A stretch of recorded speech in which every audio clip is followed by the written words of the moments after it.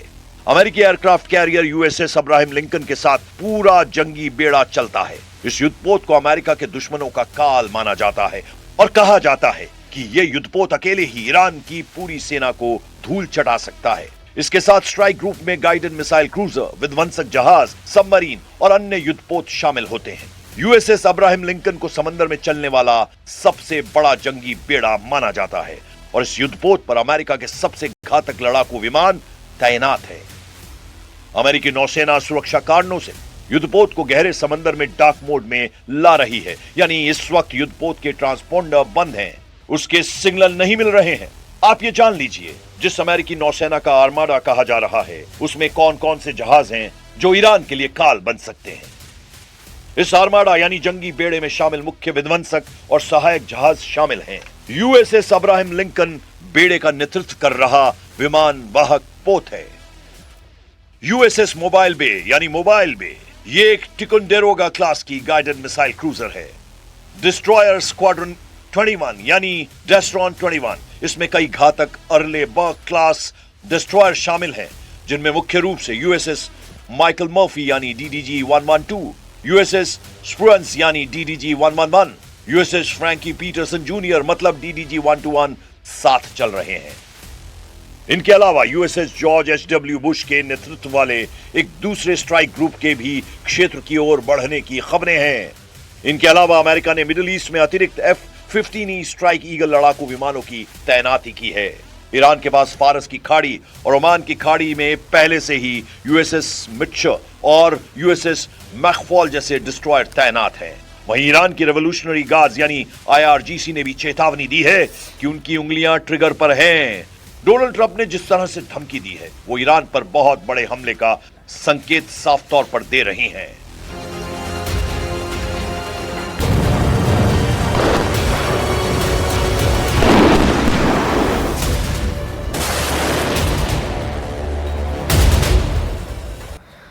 तो क्या तेहरान की सड़कों से खामेनेई की ब्रिगेड ने युद्ध का बिगुल बजा दिया है? क्रांति की सालगिरह से क्या ईरान ने ट्रंप के लिए नया ऑर्डर जारी किया है? और क्या ईरान की मिसाइलों का रुख तेल अवीव पर सेट हो गया है? 47 साल बाद ईरान की सड़कों से एक मैसेज क्लियर हो गया है।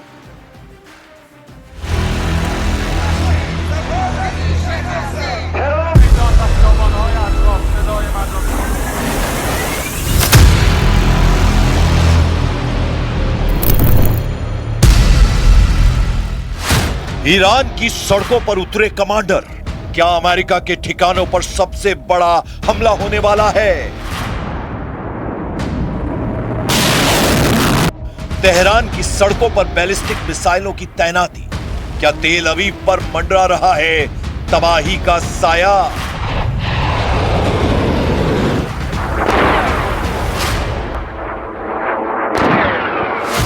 तैनात हुए आसमान को चीरने वाले हमलावर ड्रोन, क्या ये ईरान के खूंखार ऑपरेशन की रिहर्सल है? ईरान ने दिखाई मोबाइल लॉन्चर की ताकत, क्या ईरान ने अमेरिका और इजराइल से फुल एंड फाइनल युद्ध का मन बना लिया है?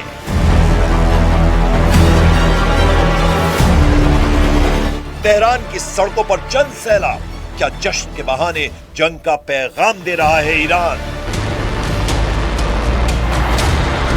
तेहरान की सड़कों से उठी एक गूंज, एक ऐलान और चेतावनी, क्या ये ईरान की अमेरिका और इजराइल को खुली चेतावनी है? जश्न के मंच पर सिर्फ नारों की गूंज नहीं, बैलिस्टिक मिसाइलों की खामोश मौजूदगी किसी बड़े तूफान की तरफ बड़ा इशारा कर रही है। आसमान की तरफ इशारा करते ड्रोन, क्या ईरान ने अपना इरादा जाहिर कर दिया है कि वो जमीन से नहीं आसमान से हमला करेगा? मोबाइल लॉन्च सिस्टम, क्या ये सिर्फ ताकत की नुमाइश है या ईरान के बड़े फैसले की तरफ इशारा है?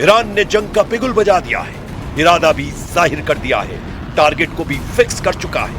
हम बस वो सबूत दे रहे हैं कि कैसे ईरान अमेरिका और इजराइल पर भड़का हुआ है।